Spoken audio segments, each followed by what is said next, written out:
Excellent. Well, welcome everyone to today's Magnet Cultures Workforce webinar, introducing the new Magnet Culture Retention Framework, a holistic approach to employee retention. I'm thrilled to be here. My name is Jess Ray, and I have the immense pleasure of, on a daily basis, connecting with our clients, building relationships, and seeing how we as a company can support them. Today, I am joined by Cara Silletto, President and Chief Retention Officer here at Magnet Culture. Cara literally wrote the book on retention in 2018, and she, along with Elena Thomas and others from the Magnet Culture team, are currently in the midst of writing the next book. More on that later down the road, but it's about this holistic approach to retention. Today, please remember that all of our webinars are recorded. They're available on our website. We'll drop that link into the chat.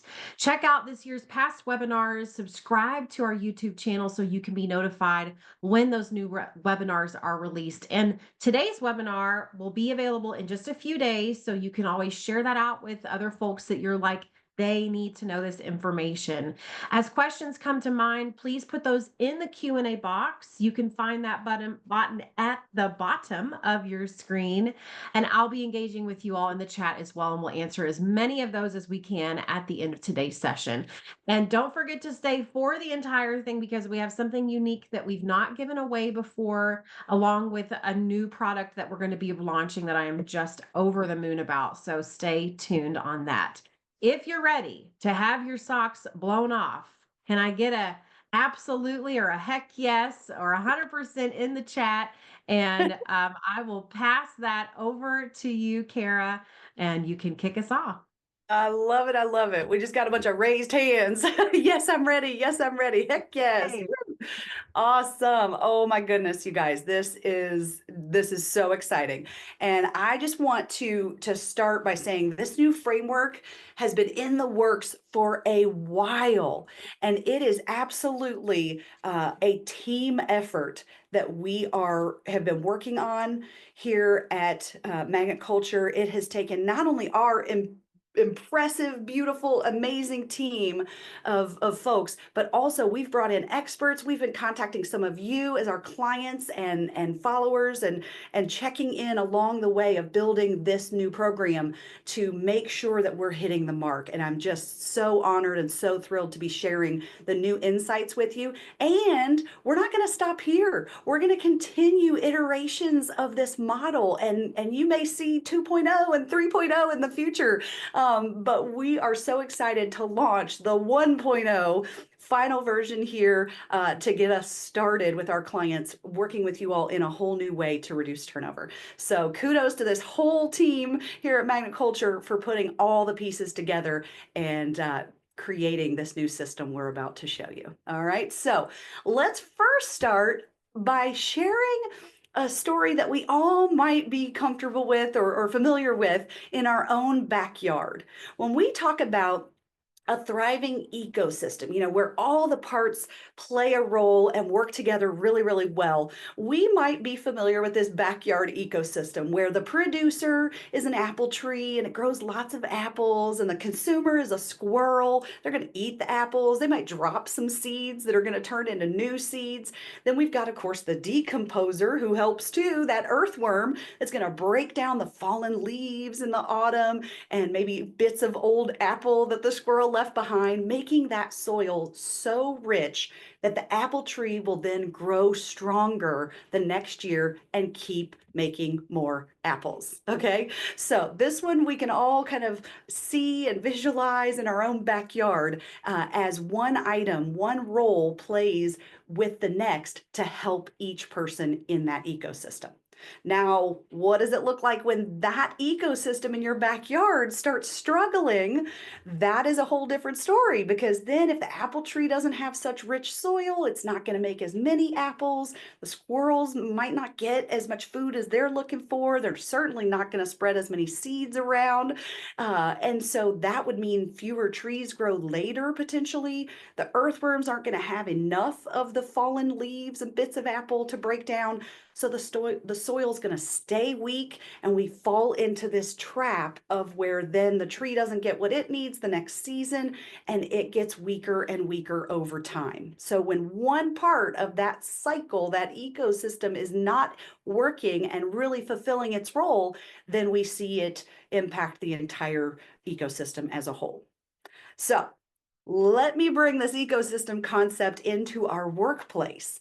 And I'm going to start first with a struggling ecosystem. We see a lot of this happening. So executives are often frustrated and kind of out of touch. They don't have a clear insight on why people are really leaving. They have a lot of assumptions, but not the true data and true insights of what's actually happening. So oftentimes I see them investing in new benefits, changing policies and things, but they miss the mark because they don't have those perfect insights, and turnover doesn't improve. Then the leaders in the organization are overwhelmed, constantly filling gaps, training new hires. They don't have the time and the resources to truly engage their teams in the way that they want to. And they're honestly frustrated by a bunch of random initiatives that the executives are pushing down to them as leaders.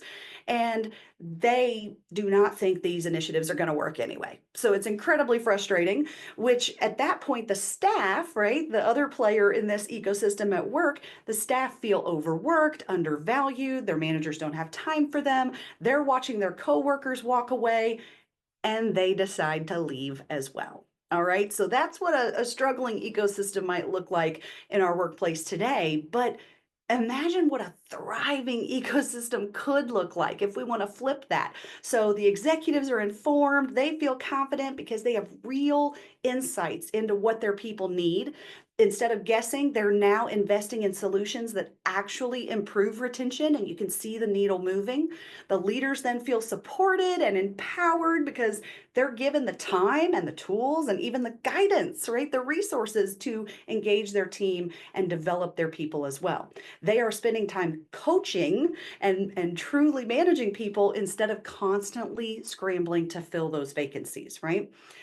This then means that the staff are going to feel more valued. They're going to be more committed because they see opportunities for growth, strong leadership, a workplace where people really thrive in that organization. So how's that sound? Does that sound a little bit better? Yeah.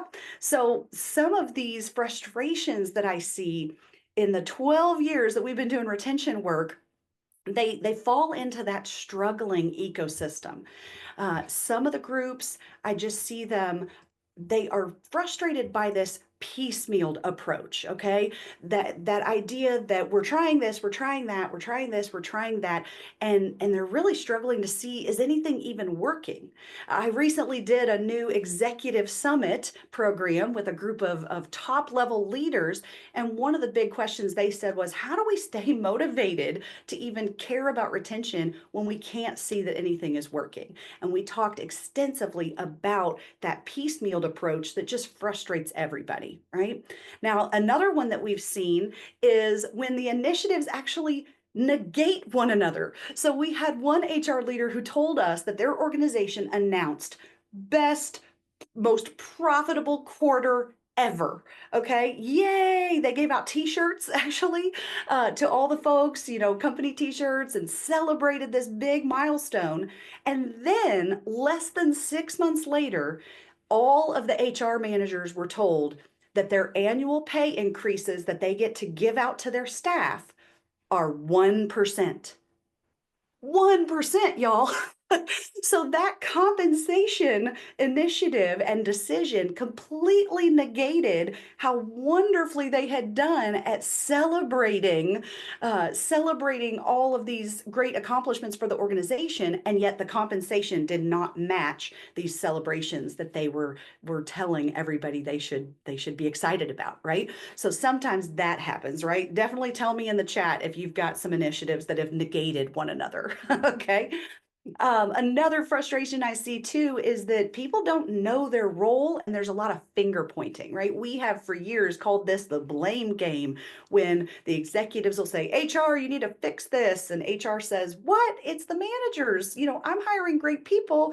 It's the managers who are running off the great hires that I brought in. And the managers say, excuse me, senior leaders, you have filled my plate far too full. I do not have time to manage these new workers who are bringing their whole self to work, and I don't even know how to handle this new generation. Okay.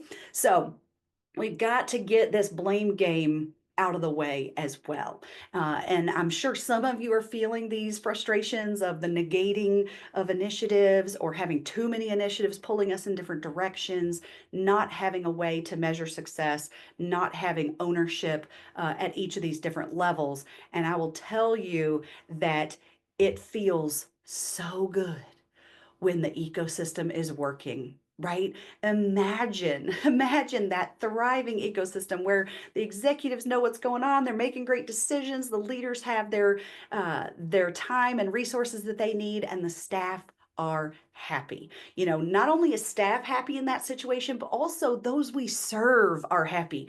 They can see it.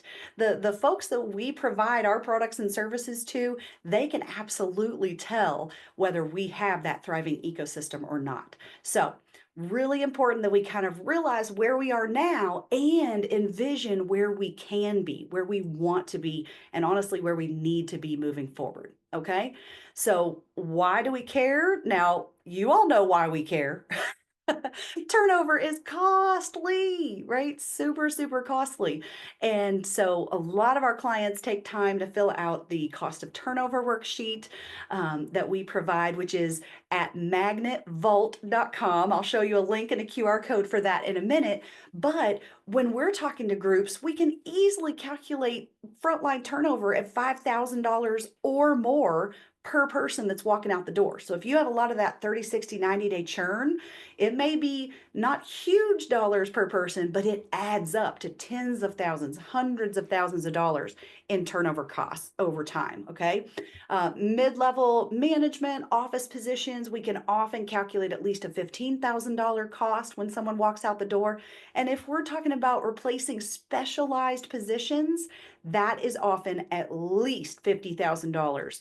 If you've got to get consultants in, interim folks, anybody who's licensed and specialized in those areas, that is very, very costly. So there's the why for us and some of the ammunition if you happen to be in HR or in a leadership position where you need to go explain to the decision makers and policymakers of your organization why we need to focus more on retention initiatives and ones that work in particular. Those dollars are your ammo. All right. So as I said, magnetvault.com, if you haven't been there, definitely check that out. We're continuing to add more and more resources, including today's new retention audit that I'll be releasing here in just a little bit.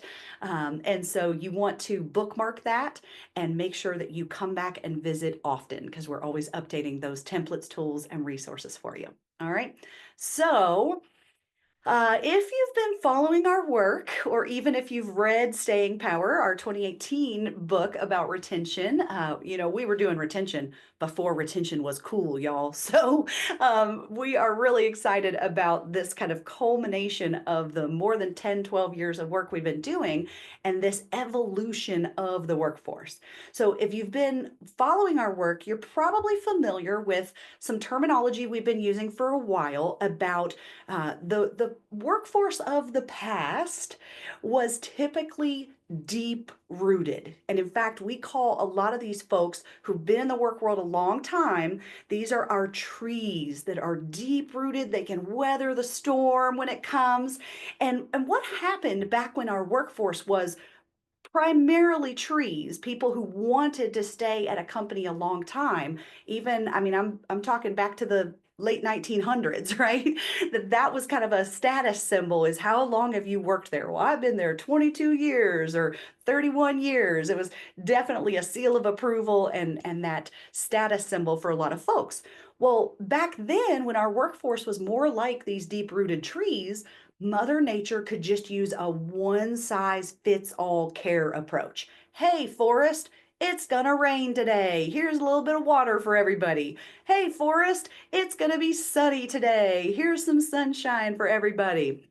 And so people just had to deal with what they were dealt, whether it was rain, sun, maybe a drought or a flood. They had to take it and just hopefully thrive and survive at best, if they couldn't thrive in those environments. All right. Well, just in this past year, we realized this evolution of the workforce that it's not about that status symbol of being at a place for a long time. Now, what I mean is the new workforce that we're hiring today does not see that as much of a status symbol, and they really value mobility more than stability. Now, that comes down to different individuals, but in general, we have shifted over to a new workforce that is much more like houseplants. Okay. So if we think of our new workforce, even I'm starting to even introduce this idea of the folks who've been with us 10, 20, 30 years. They are also becoming more of a houseplant. They may still like their stability and they have longevity for decades, which is great. We love that. We depend on them to show up every day. That's amazing. But what we have figured out is that every employee now needs an individualized care plan. So we have this whole spectrum, a variety of houseplants. And even if you don't have a green thumb, which I don't either, I'm just learning about houseplants now. And if you think about the ones you do know, everybody knows an orchid. Right? They're fairly high maintenance. They're harder to keep alive and to make sure that they really thrive in your environment. And you have to check in every day or two to see how is that orchid doing and does it need anything different? Direct light, indirect light, more water, less water, that type of thing. In fact, some orchids like to be put up on a pedestal. Do you guys have any employees like that? Okay, so sometimes that happens as well. All right. Then at the other end of the spectrum, as far as care is concerned, would be like a cactus or a succulent. They are totally fine being left alone for weeks, if not a month, and you come back after being gone that long, they are thriving. They're doing just fine without you. Okay, so we have this whole spectrum here, and a lot of our employees fall somewhere in the middle between maybe an orchid and a succulent. There may be a Boston fern or a spider plant, snake plant, something that needs, maybe at least weekly check-in, weekly care plan, that type of thing. So a key though is understanding that a one size leadership approach no longer fits all. Okay. One size no longer fits all. So now a few of you are going, yeah, yeah, Kara, I've heard about the trees and the house plants. We've been talking about that for a while, but we have now elevated this concept to a whole new level. And I am beyond thrilled to introduce you and the world to our new employee retention ecosystem. This, my friends, is our whole new model that is much more holistic about how do we see our workplace? How do we create a place where people thrive?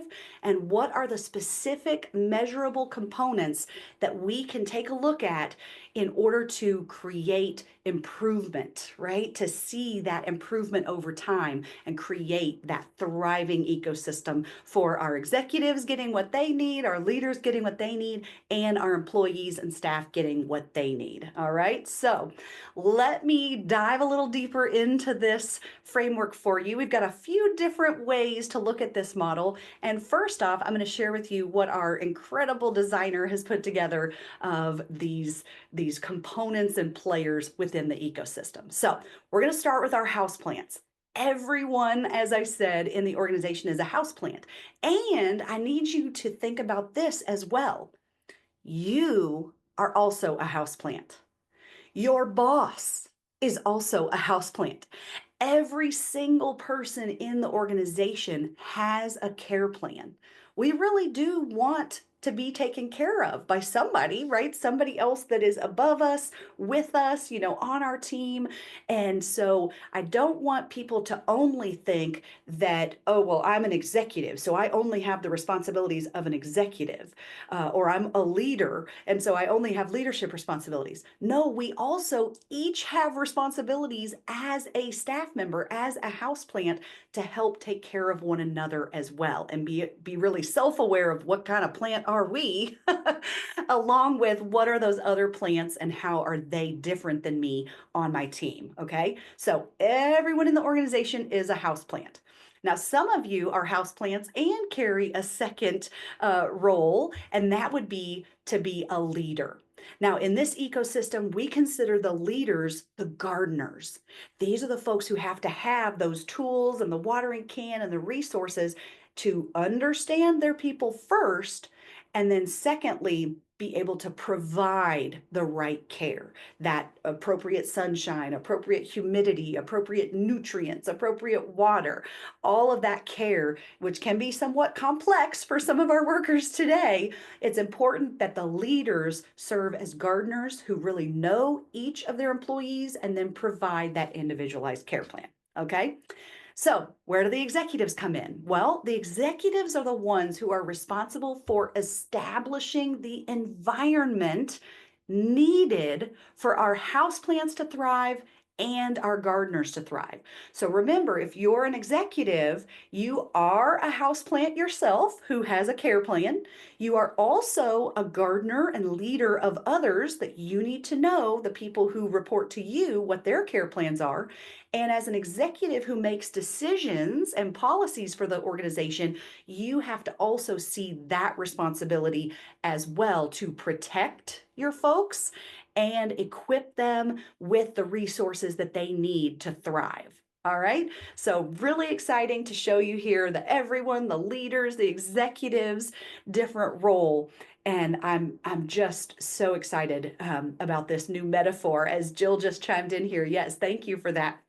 It is so helpful, I think, for us to see these roles in more clarity.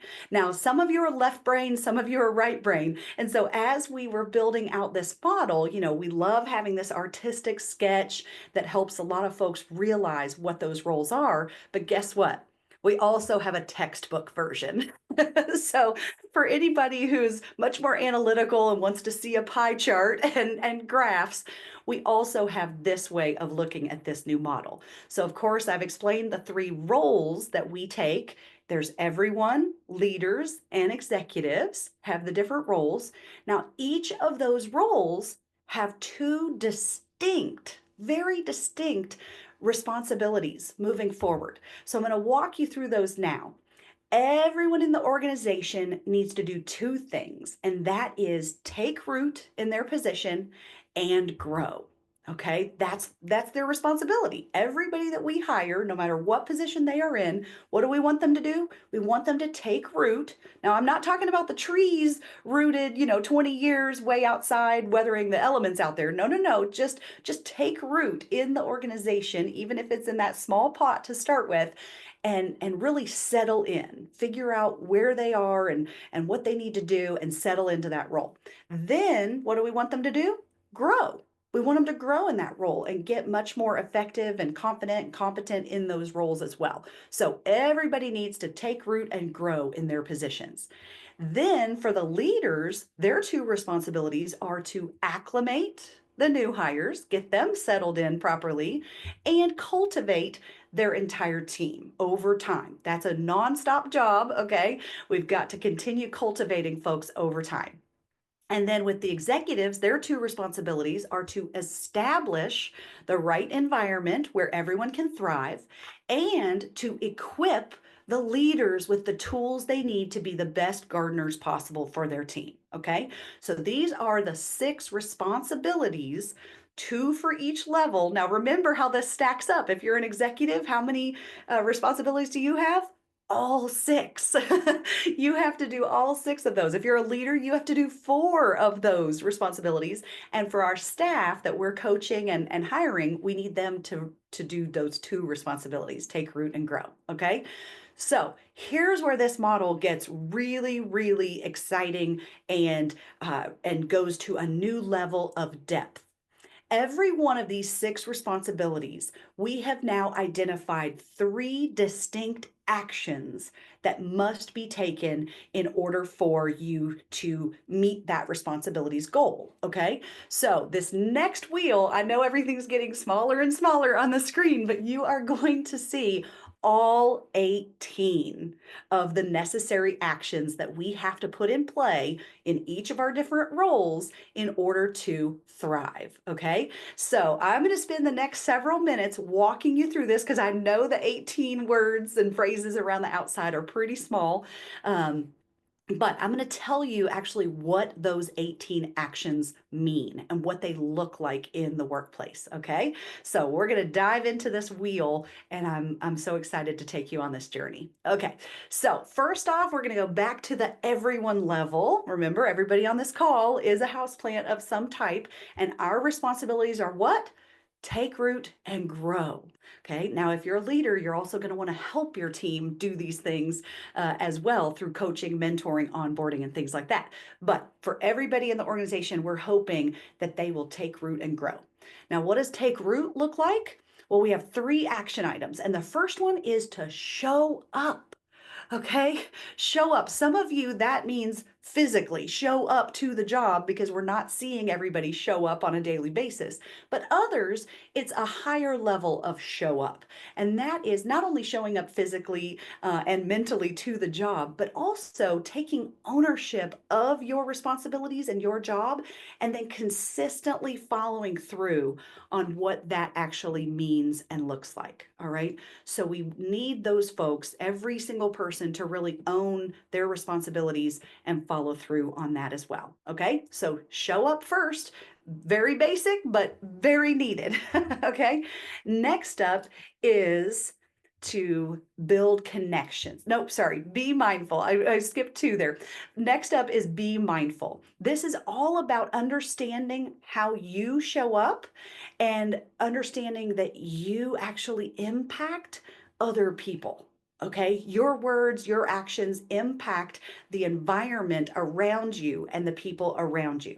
So we have to show up, we have to be mindful, and we have to build connections with other folks. We have to respectfully engage with one another. We have to try to reduce our judgment as we're getting to know new people and really develop very positive relationships with folks. So, those are the three action items for taking root, which everybody needs to do within their role.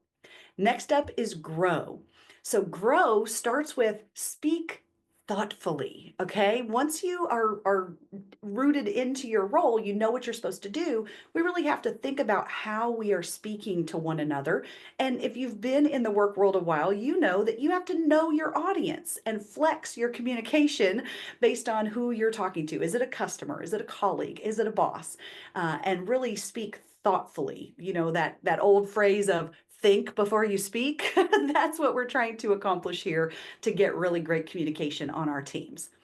Next up, you got to make adjustments. Things are changing. We've got to build resilience. We have to modify our behavior as things change within the organization, even with those we serve and the team members that are on our team. Those continue to change. So we have to be prepared to make adjustments. All right.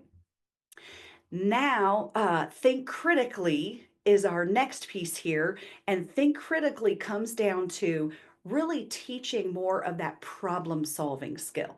I see a lot of managers now saying, my team just brings every problem to me, and they're not able to think critically on their own and independently solve their problems. So we've got to work on teaching our staff and everybody, no matter their role. I sometimes see leaders who can't do this either, to really be able to solve their own problems and come up with those solutions, hopefully independently, which is going to relieve the leaders of some of that burden when staff is constantly coming to them. All right. So those are the 6 actions we have here for everyone. And now we get to move on to the leaders. What is it that our gardeners need to be responsible for? Well, 2 things: acclimating our new hires and then cultivating our staff over time as well. So, what do those actions on the wheel look like? The first is give guidance. All right, this goes back to our onboarding conversation. We've been having the onboarding conversation for years, and it's a huge, huge piece of the puzzle here. So, giving clear direction, giving not only onboarding that's very, very clear, which we call the on ramp if you've been to some of our training programs, but also ongoing training and mentoring and giving guidance for folks throughout their career with you as well. Next up is strengthening teams. So we are the ones who have to help folks find their work friends. We have to help them with team building just to get to know one another. I see too often that the team building has gone on the back burner, and all people are doing now when a new hire comes onto the team is, oh, hey, this is Shelly. Shelly, this is everybody. All right, everybody good? Go. And they're not taking the time to really acclimate new hires into the team and even into their role. Sometimes they're pushing them out into their role too quickly, out on the floor or out independently, where that person doesn't yet have the confidence and competence to do the role by themselves. And so another area that we have to do to acclimate folks is to show more support. We can't just say, good luck, you'll be fine, and hope that our confidence in them is the same as their confidence in themselves, because we're just not seeing that with today's new workforce. So, what does showing support look like? I was somewhat hesitant to use this word support because it's quite subjective, and it's broad as well, but we have clear definitions of each of these areas. And for us, it is first to listen diligently to folks, to really understand what their individual needs are and where they're headed. And then support also includes this idea of flexibility and being able to flex as needed, because why? One size no longer fits all. So to show support, we have to understand what kind of support the staff need from us and then provide that to the best of our ability. Okay. So give guidance, strengthen teams, and show support. That is our acclimate section of the model. And then next up, we're going to cultivate our team over time, right? Yes, we have to give guidance up front and maybe do a little bit more of that as people's roles change or the organization changes. But a big part of cultivating is giving continuous feedback. All right, there's a difference between guidance of instruction and direction of how to do what needs to be done and feedback, which is you have done it. Did it go well, or is there area for improvement? So this is where appreciation comes in huge on the provide feedback section. Got to improve appreciation and recognition, but also to be able to give that critical feedback to folks of saying, this is where the expectations were missed, and here's where we need changes to happen, and coaching people through those situations. All right. So providing feedback. Next up is encouraging advancement. This is where we can get more creative. It isn't just about a title change and a promotion in the old traditional sense, but encouraging advancement, which is growth. We want them to expand their network and build more connections. We want them to extend their knowledge and extend their skills as well. So over time, we want them to advance in different ways, in addition to growing within the company. Hopefully they feel opportunities for growth and promotion, as well as you give them more stepping stones throughout their role and their career with you. Okay, so we've got to encourage advancement along the way and navigate change.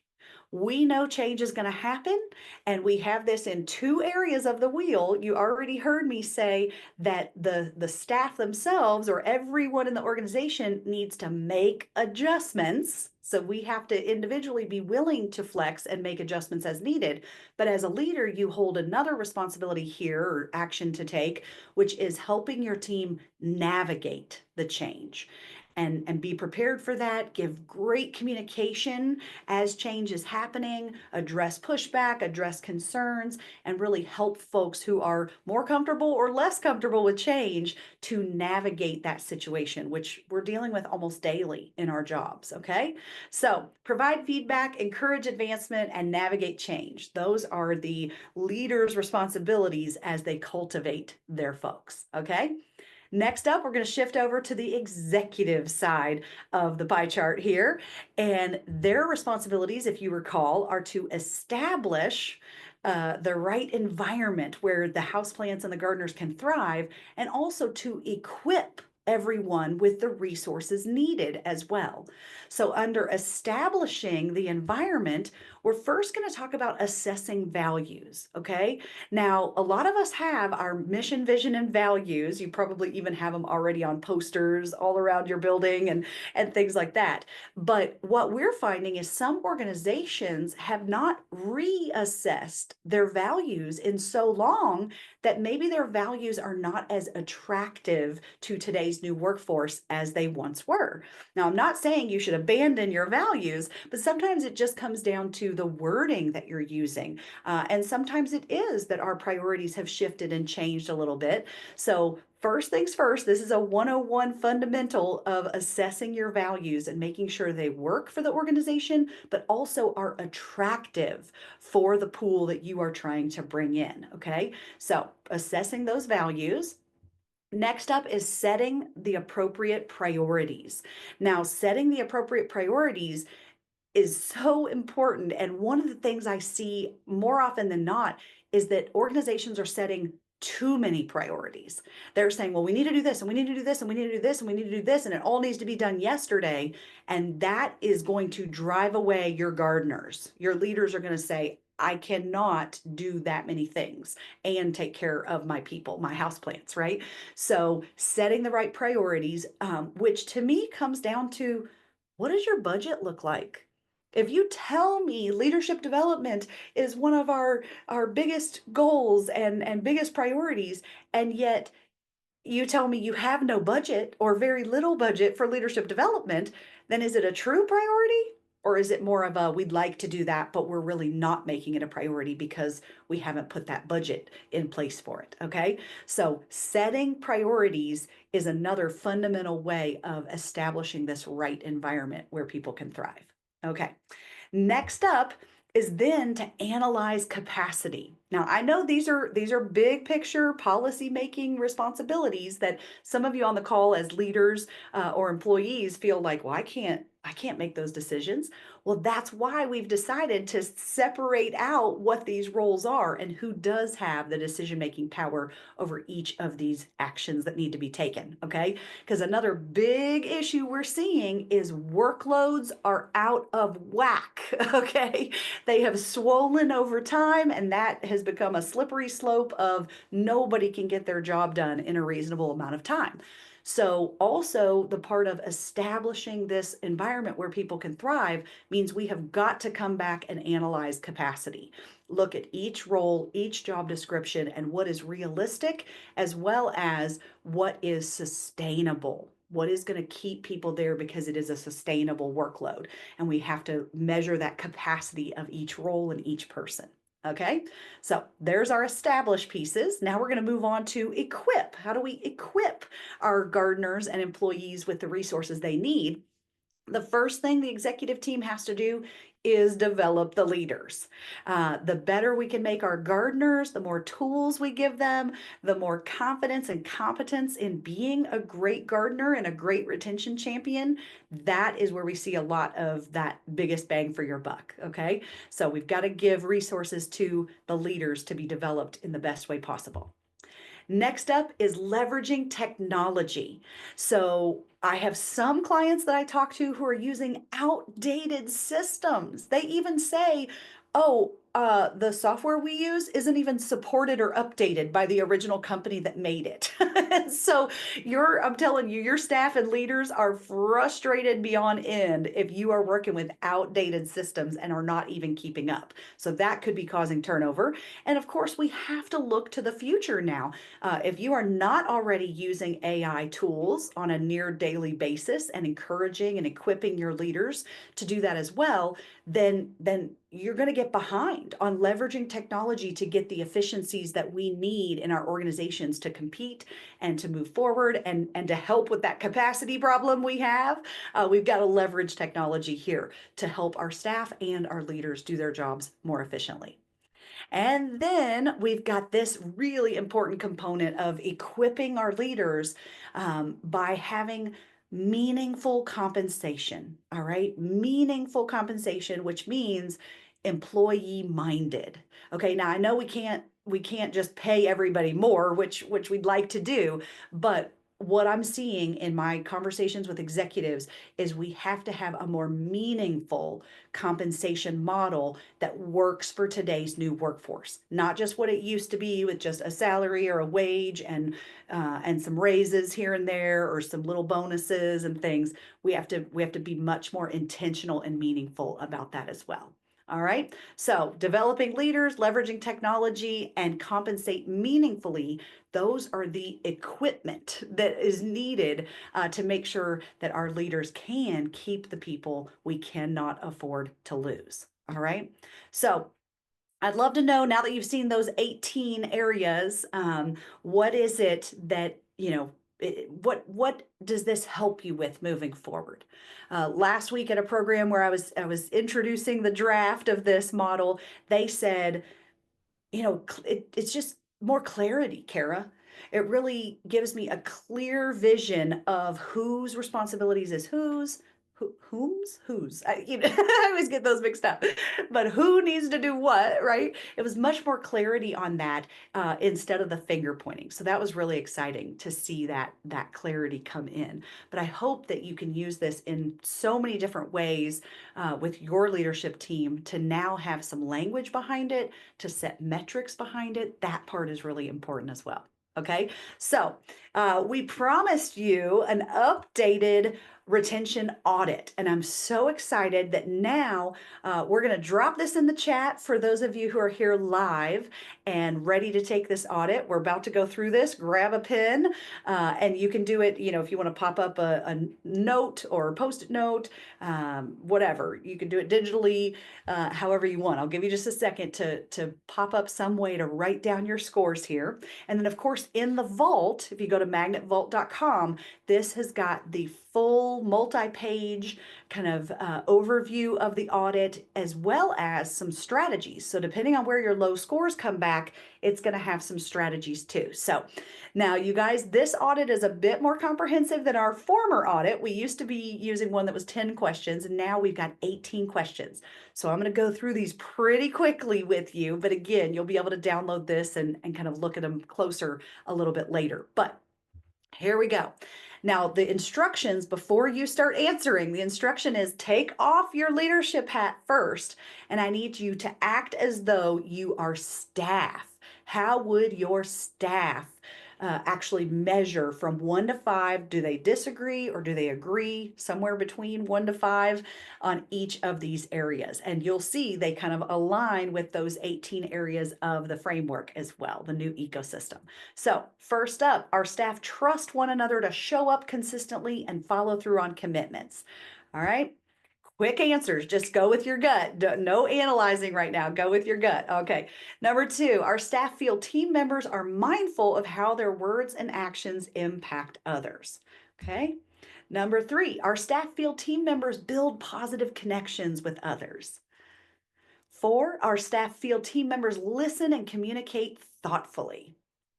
Number 5, our staff feel team members adjust their behavior at work as needed. How do they feel about that? Okay. Number 6, our staff field team members can think critically and overcome problems independently. That's the key word there, independently. Okay, so these were the 6 on the staff side, the everyone piece. Now we're going to go up to the leaders. So 7 is our staff field leaders provide effective onboarding and ongoing guidance. Number 8, our staff field leaders help build strong team connections and address conflict effectively. Okay. Number 9, our staff field leaders listen to them and support their needs, offering flexibility when possible. Number 10, our staff field leaders show sufficient appreciation and provide meaningful feedback. Okay. Number 11, our staff field leaders provide opportunities for career advancement. Number 12, our staff field leaders effectively guide them through ongoing organizational changes. All right, these cover the 6 areas of leadership responsibilities. And now we're going to move to the executive or organizational level questions. So 13 is our staff feel the organization has evolved its mission and values to attract today's new workforce. Notice that word evolved, okay? Number 14, our staff feel the organization sets clear priorities and appropriately allocates resources, including those dollars in the budget. Number 15, our staff feel the organization maintains sustainable workloads for staff and leaders. Okay. 16, our staff feel the organization provides leaders with the development they need to be effective managers. 17, our staff feel the organization provides sufficient systems and equipment to do their jobs effectively.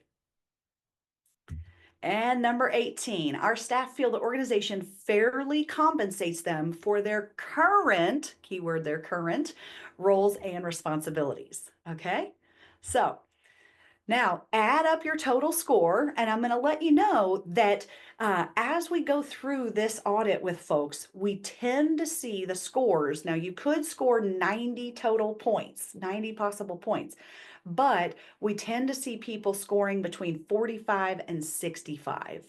So that's, a 2.5 average to a 3.5 average, kind of there in the middle. I'd love to know, for those of you who are quick at math, go ahead and throw your total scores into the chat for us here, and don't be shy. So I'd love to see what that is. Now, anybody who is above 65, I'm just going to be honest with you. If your score is above a 65 or 70, oftentimes those folks are delusional. Or I'll give you an asterisk on that. Or when I talk to them, they have put their money and time where their mouth is and really focused on reducing turnover. So they've revamped onboarding, they've developed their leaders, they've done all these different things that are so important. And so they deserve that score that is much higher. Yeah, look at this, guys. Here we go. 44, 56, 43, 57. Absolutely. So you are not alone, first of all. And there is quite a bit of room for improvement, as we can see. So now you can take this audit tool to your leadership team and start setting some realistic timeframes. Now, be careful not to overload those priorities and say, we got to do all the things right now. You have to build a realistic roadmap, okay? What you want to do is look at where your lowest, 2, 3, 4 areas are on your score sheet, on your audit. And instead of trying to raise a 4 score to a 5, let's go focus on the lower scores, those 1s, 2s, and 3s, and see where we can move the needle on that. If you look at your lowest scores, that's going to help you prioritize later. So keep these scores handy and make sure to grab and save that audit tool so you can use it not only now, but ongoing, so you can measure some of that success. At the recent executive summit that I just did, we found that those 6 areas specifically for the leadership, right? The reassessing values, setting priorities, analyzing capacity, developing leaders, leveraging technology, and compensate meaningfully. Those areas, they were all between a 3 and a 4. So these executives immediately after taking this assessment, hint, hint, give this to your executives, they immediately saw the room for improvement and their roles and responsibilities for reducing turnover, instead of just pointing down to leaders and HR, for example, to do that instead. Okay. So that is, it's really important that we identify where some of those gaps are. And then how do we measure success? So for each of those different areas, you can ask the audit questions, which we are delving in more. We're going to have a more comprehensive audit in the coming months. But if you choose an area such as developing leaders, right? That's of course where we spend a lot of our time. You can set metrics about how do we know our leaders are getting better. So before and after our 2-day retention retreat, for example, we actually do a pre-intensive, pre-event kind of competency and confidence measurement. And then at the end of the training program, we measure the same exact questions of their confidence and competence.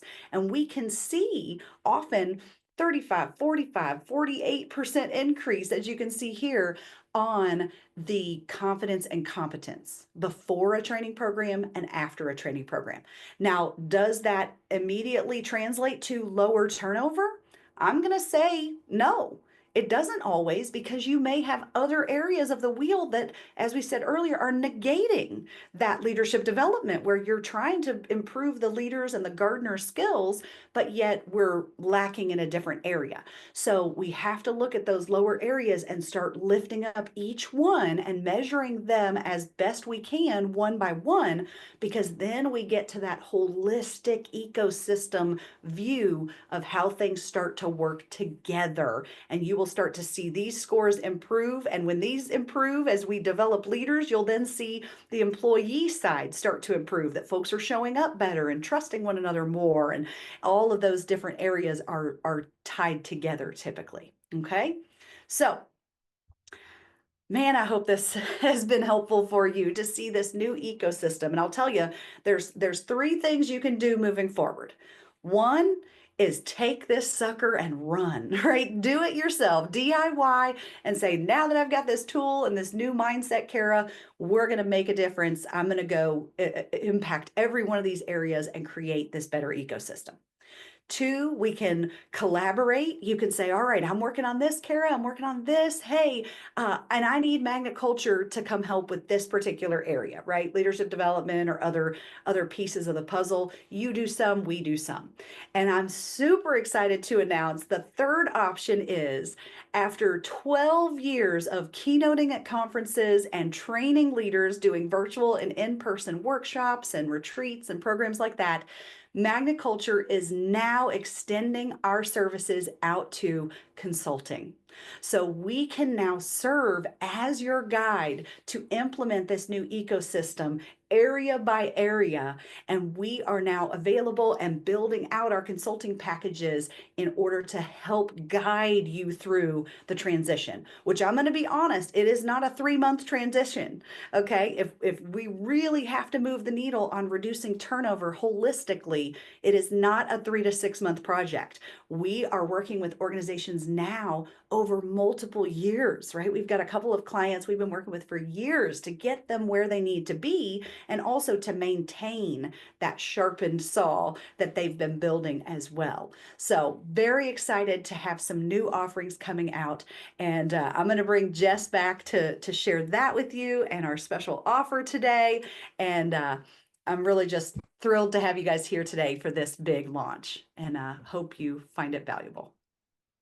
Yeah, that was amazing. I have just been so excited during this process, you guys, to hear all of the brilliance of Kara and Elena and the rest of the team. But I think more than anything, what excites me about this new ecosystem is the hundreds of conversations that we have with clients on a yearly basis.